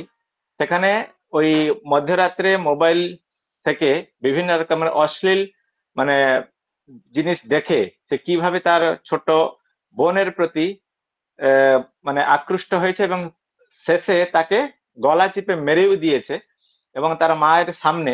এই হচ্ছে এই মন অসংযত হবার বা আমাদের যে ক্ষয়িত যুব সমাজ, এবং তারা কিভাবে এই অ্যান্ড্রয়েড মোবাইল বা আরো যে বিভিন্ন রকমের সাধন আছে, আমাদের টিভি আছে, আরো অনেক কিছু সাধন আছে যিনি আজকের আমাদের বক্তা তিনি খুব সুন্দরভাবে তুলে ধরেছেন। এইগুলো কিভাবে আমাদের মনকে মানে অসংযত করার জন্য কারণ হয়ে উঠেছে, এইভাবে তিনি খুব সুন্দরভাবে মানে আলোচনা করেছেন। কেবল আমাদের ভারতবর্ষের না, ভারতীয় মুনি ঋষি যোগীরা এরা তো ইন্দ্রিয়কে সংযম করে আছে। তাছাড়া ভারতের বাইরে বর্তমান সমাজে যেগুলোকে আমরা, যাদেরকে আমরা খুব মানে ধনী বা আমাদের আইডল বলে মানে মানি, তারাও কিভাবে মনকে সংযম করে তারা নিজেকে পৃথিবী বক্ষে প্রতিষ্ঠিত করেছে, এরও সুন্দর উদাহরণ দিয়েছেন। এবং সব থেকে ভালো কথা উনি যেটা বলেছেন, আমরা যদি মানে যে কাজটা করব একটাই কাজ করব এবং তাকে মনোযোগ সহকারে করব এবং অন্যকে না বলা, এই যে যদি সৎসাহস আমাদের মনে থাকে, তাহলে অবশ্যই আমরা আমাদের যে উদ্দেশ্যে যে সমস্ত কর্তব্য বা আমাদের জন্য যে সমস্ত কাজ দেওয়া হয়েছে সেই সমস্ত কাজকে আমরা সঠিক রূপে সমাপ্তি করতে পারবো এবং তাকে পরিপালন করতে পারবো। এখানে কোনো সন্দেহের অবকাশ নেই। এবং পরিশেষে তিনি যেভাবে 7টি উপায় তিনি বলেছেন এবং কিভাবে মানে মনের সংযোগকে বা মনের সংযমতাকে কিভাবে ধীরে ধীরে ধীরে ধীরে বৃদ্ধি করতে হবে। এবং তিনি যেভাবে বলেছেন যে আজকে 1 মিনিট আমি ধ্যান করলাম, তারপরে 1.5 মিনিট, তারপরে 2 মিনিট, এইভাবে শनै শनै অর্থাৎ খুব ধীরে ধীরে আমাদের চিত্ত একাগ্রতাকে নিয়ে আসতে হবে। এবং প্রথম অবস্থায় তো কখনো মন মানে একত্রিত হবে না বা এক জায়গায় থাকবে না। এখানে মন অস্থির, আমরা তো গীতা শাস্ত্র থেকে জানি অসংশয়ং মহাবাহু মন দুর্নিগ্রহম চলম।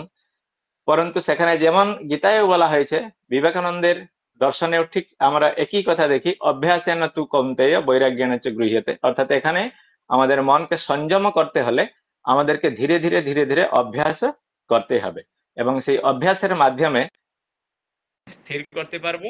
এবং আমরা এই যে মনকে বিচলিত করার জন্য যে সমস্ত সাধন বা যে সমস্ত কারণ, সে কারণ থেকে আমরা মনকে দূরে রাখতে পারবো। অর্থাৎ আজকের আমাদের এই আলোচনার বিষয়, এখানে যারা সমস্ত আজীবন সদস্যরা আছেন এবং প্রত্যেকের জন্য এটা অত্যন্ত উপকারী হবে, এখানে কোনো সন্দেহের অবকাশ নেই।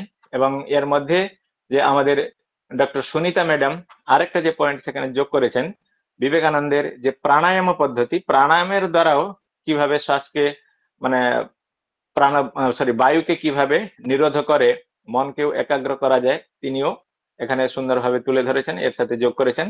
এই জন্য আমি বিবেকানন্দ লোক সংসদ পশ্চিমবঙ্গ শাখা পক্ষ থেকে এখানে আমাদের আজকের যে মুখ্য বক্তা ডক্টর বাণেশ্বর দাস মহাশয়কে অনেক অনেক সাধুবাদ এবং কৃতজ্ঞতা জানাচ্ছি।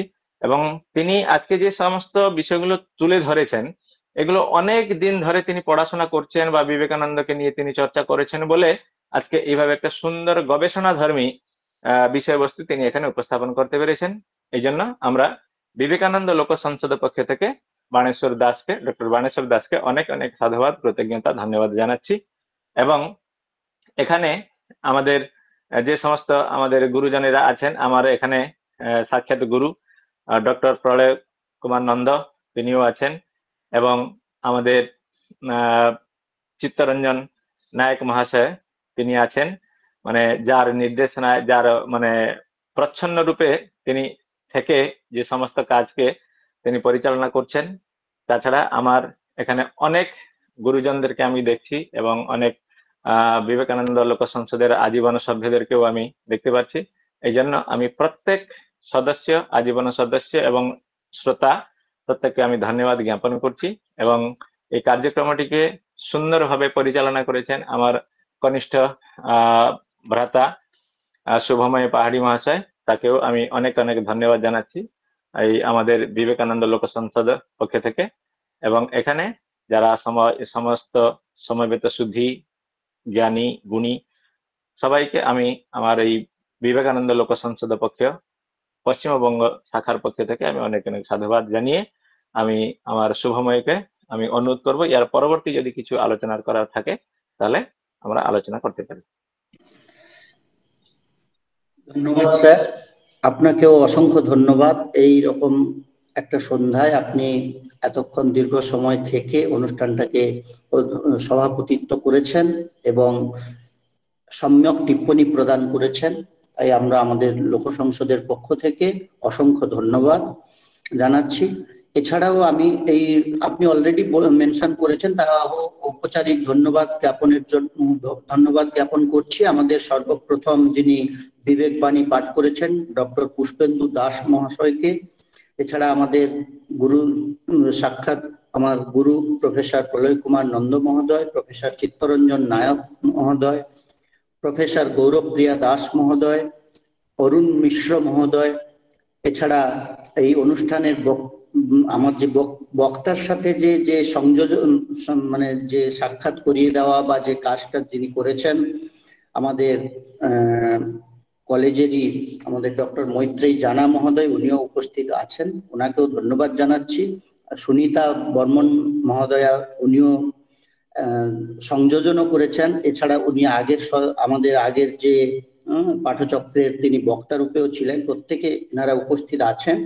তাই আমি সকলকে এবং এই পাঠচক্রে উপস্থিত সমস্ত শ্রোতৃমণ্ডলকে আমি আমার লোক সংসদের পক্ষ থেকে ধন্যবাদ, কৃতজ্ঞতা এবং নমস্কার জানাই। এবং শান্তি মন্ত্রের দ্বারা আমরা ঔপচারিকভাবে এই সভাটা শেষ করব। ওম সর্বে ভবন্তু সুখিনঃ, সর্বে সন্তু নিরাময়াঃ, সর্বে ভদ্রাণি পশ্যন্তু, মা কশ্চিৎ দুঃখভাগ ভবেৎ। ওম শান্তি শান্তি শান্তি। নমস্কার। এবারে শুভময়, আমি স্যার। বলছিলাম যে আমাদের স্যাররা বা আমাদের চিত্রদা যদি কিছু মানে হ্যাঁ, সেইটা সাজেশন স্যার বা কিছু পরবর্তী ঔপচারিকভাবে ওনারা কিছু বলেন না, সেই জন্য আমাদের এই সভাটি মানে আমরা ঔপচারিকভাবে শেষ করলাম। এবারে ওনাদের হ্যাঁ মানে মানে আমাদের বিষয়ে কিছু যদি বক্তব্য সকলের থাকে আপনারা এবারে বলবেন। স্যার, আমি রিকোয়েস্ট করছি, অনুরোধ করছি, আমাদের চিত্তরঞ্জন স্যার উপস্থিত আছেন। স্যার, কিছু আপনাকে বলার জন্য অনুরোধ করছি। না, উনি কি নেই? আগে সভা সাঙ্গ করুন, তারপর কিছুক্ষণ আলোচনা করুন। হ্যাঁ স্যার, সভা আচ্ছা, ঔপচারিকভাবে এখানে সভা শেষ হয়ে গেছে। হ্যাঁ আচ্ছা, স্যার। ঠিক আছে, ঠিক আছে। হ্যাঁ। সাংগঠনিক আলোচনা জন্য আমি কিছু মানে বলছি, সাংগঠনিক আলোচনা 5-10 মিনিট হলেও ভালো হবে। নতুন করে যে যোগদান করছে তাকে এই আলোচনা কেমন লাগলো, আর কিছু উন্নতি করতে হবে কি নাই। আর একটা মেরা রিকোয়েস্ট, আমার প্রোগ্রাম 7 থেকে 8 পর্যন্ত চালু হবে। 8 মধ্যে এই প্রোগ্রাম শেষ হবে। পরবর্তী সময় এই বিশেষ ধ্যান এই জন্য আমি দেওয়ার জন্য অনুরোধ করছি। ঠিক আছে। হ্যাঁ, এইটাকে শুভময় কিন্তু তুমি একটু লক্ষ্য রাখবে। আজকের যেটা আমরা করলাম, যেটা মানে সময়টা বেশি লেগে গেল বিবেক বাণী পাঠ করার সময়, সেখানে সময়টা একটু হ্যাঁ, হ্যাঁ, হ্যাঁ, বেশি চলে গেল বলে আমাদের একটু সময়টা টাইম মানে ঠিক সময় মতো আমরা শেষ করতে পারলাম না। এই জন্য একটু তুমি টাইমটাকে শান্তি যদি মন্ত্র মেনশন 8 করে দিবি, বজে আর পরে হবে। শান্তি মন্ত্র 8 বজে হবে। এই যে প্রোগ্রাম, প্রি প্রোগ্রাম চাই। ঠিক আছে, ঠিক আছে স্যার। আর ইয়ে সদস্যতা বিষয়ে কিছু আলোচনা করলেও ভালো হবে। আচ্ছা, আমরা আমাদের মধ্যে স্যার আছেন, স্যার মানে বানেশ্বর বাবু আছেন। স্যার, আপনার মানে আমাদের ঔপচারিক আলোচনা হয়ে গেছে, আপনি এখানে থাকলে আমাদের কিছু প্রবলেম নেই, কিন্তু মানে আমাদের এটা ভেতরের মানে আমাদের আপনি থাকলেও কিছু অসুবিধা নেই। बानेश्वर सर के निवेदन आज का उपस्थापन बहुत उच्चकोचित ছিল। এই জন্য আমি সাধুবাদ আমার জানাতে প্রণাম চাই। নেবেন। আমার একটু পার্সোনাল রিকোয়েস্ট আছে। হ্যাঁ সেটা স্যার। হচ্ছে, আমি আপনাদের আজকের হয়তো অতিথি, কিন্তু আমি আপনাদের একজন হতে চাই। হ্যাঁ, এটা আমিও তাই চাইছি। সুতরাং একদিন এসে কিছু বললাম আর পরের দিনগুলো নিলাম না, যদি আমার প্রসেসটা জানা নেই, যদিও সেটা কিভাবে আমি আপনাদের একজন হয়ে আমার যেতে একটা পারি। ফর্ম আছে, লাইফ মেম্বার নিমিত্ত একটা ফর্ম আছে স্বামী বিবেকানন্দ লোক সংসদের। এই ফর্মটা ফিল আপ করতে হবে। আর আজীবন শুল্ক জন্য 1200 টাকা ডিপোজিট করতে হবে। আর একটা পাসপোর্ট সাইজ ফটো আর আধার কার্ড কা ফটো হোয়াটসঅ্যাপ তে পাঠিয়ে দিলে আজীবন সদস্য হয়ে যাবে। শুভময় বাবুর সঙ্গে আমি কলেজে দেখা করে আমি আমার এই কাজটা করে নেব। আমি স্যার আপনার সাথে দেখা করে দিব। আর আপনাকে ঠিক ঠিক ঠিক, বহুত এইটুকুনি কথা। ধন্যবাদ। আর সবাইকে প্রণাম জানিয়ে আমি আসছি এখন। বিদায় দিন, পরে আবার আপনাদের সবার সঙ্গে থাকতে পারলে ভালো লাগবে। Thank you. নমস্কার। নমস্কার। বহুত সুন্দর, বহুত সুন্দর। নমস্কার। আজ নতুন করে যোগ দিয়েছে তাদের কিছু অনুভূতি, কিছু সাজেশন দিলেও ভালো হবে। নতুন করে তো স্যার সবাই ধীরে ধীরে করে এক একজন করে চলেই গেছে, আর এই আমরা এখানে আছি ঠিক আছে, কয়জন, আচ্ছা ঠিক ঠিক নয় আছে। 17 জন আছে। হ্যাঁ। কিন্তু কিন্তু নতুন যারা পরবর্তী আছে তার সময়ে মধ্যে স্যার বেশ কয়েকজন ছাত্র আছে, তাই তাদেরকে করলাম, বেশি আমরা নিজেরাই আছি আমরা। ছাত্রদের সবাই যোগদান করবে, কিন্তু সদস্য এখন হবে না, তারা পরবর্তী সময়ে সদস্য হবে, কিন্তু যোগদান করলেও কিছু শুল্ক লাগবে না। না না না, ওরা আছে কয়েকজন আসবে। ঠিক আছে, বহুত সুন্দর।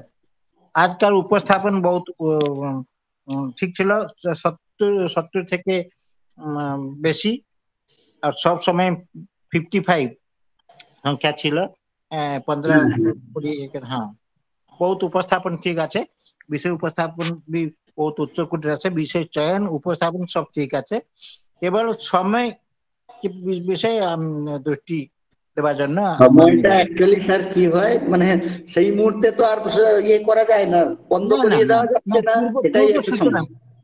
পূর্ব সূচনা। হ্যাঁ হ্যাঁ, সেটাই। ঠিক আছে, সবাইকে ধন্যবাদ। ঠিক আছে, প্রণাম স্যার। ঠিক আছে, হ্যাঁ প্রণাম। প্রণাম, সবাই প্রণাম। শুভমে তাহলে লেফট করে গেলাম। হ্যাঁ স্যার, আমিও লেফট করছি।